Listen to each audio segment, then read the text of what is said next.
12-hour police shifts, and that was the legislation that you had introduced a while back. And yesterday, I guess there was debate on the floor, or is scheduled for today, but things have gotten a little heated between you and Sergeant/Dr. Carter. What's the latest?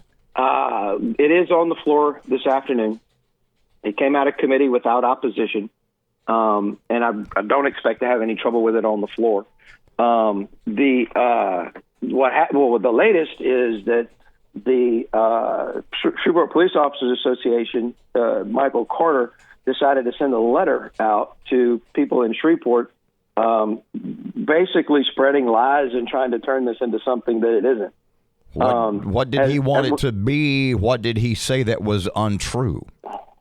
Well, he said Representative Seabaugh doesn't like police officers, and that I don't remember all what was in it. In fact, I had people read it to me. I never actually read it. You're an elitist.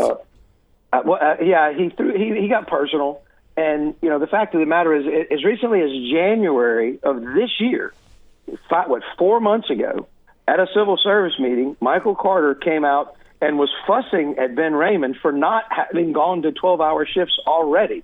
And I can send you the transcript. He went very specific into what an incentive it would be it would help them hire officers, and how much better it would be on scheduling, and how much better it would be for the officers if they went to 12-hour shifts. And so Raymond called me after that meeting and said, hey, let's do this. And I said, fine, let's do it. And then Carter's going to go nuts and act like we're trying to end the world by doing something that he suggested. That is how you lose credibility. And Michael Carter lost credibility with most people in Shreveport who know him a very, very long time ago. Now, you said he got personal. You got a little personal, calling him a charlatan to KTBS, I guess.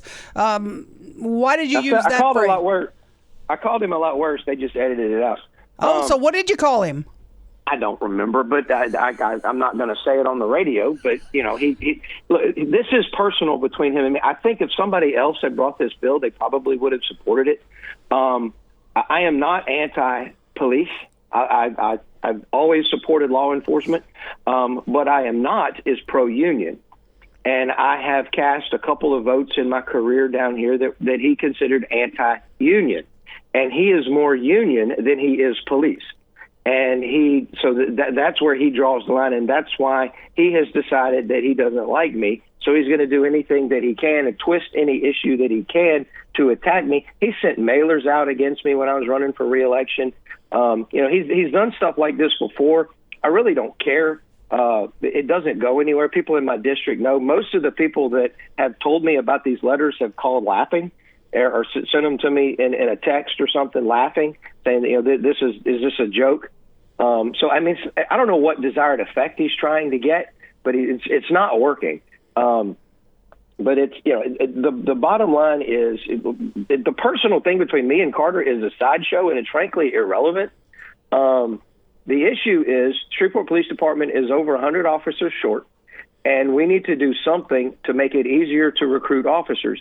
And as recently as January of this year, Carter himself suggested that 12-hour shifts is one of the things that would make officers' lives more simple, and it would be easier to recruit officers if we did that. And I'll tell you why.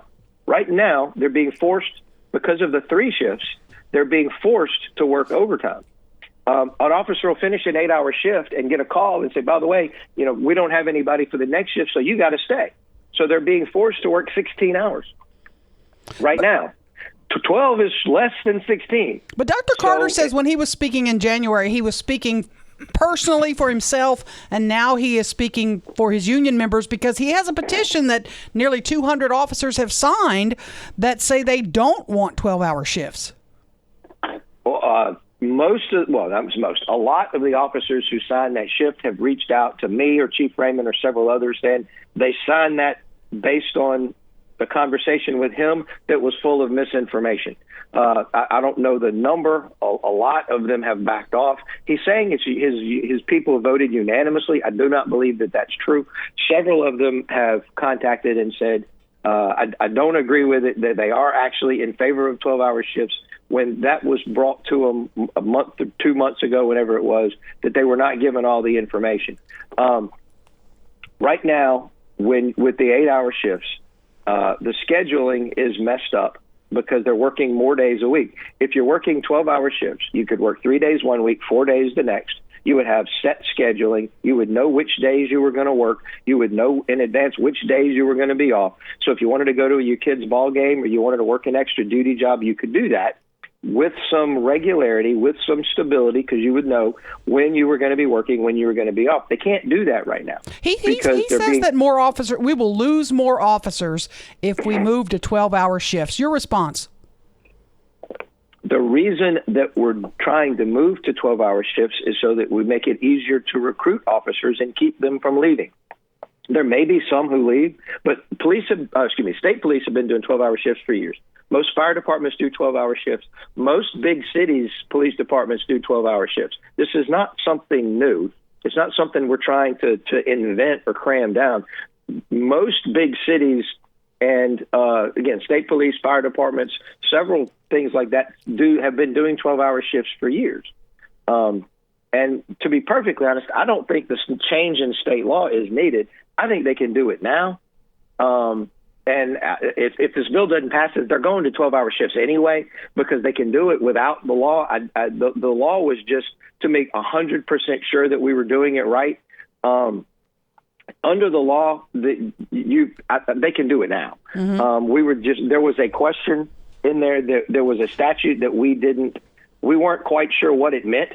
And to be 100% sure, we were going to go in and put something in the state statute to make sure. But if the bill doesn't pass, they're going to do it anyway. But I don't see any reason why the bill wouldn't pass.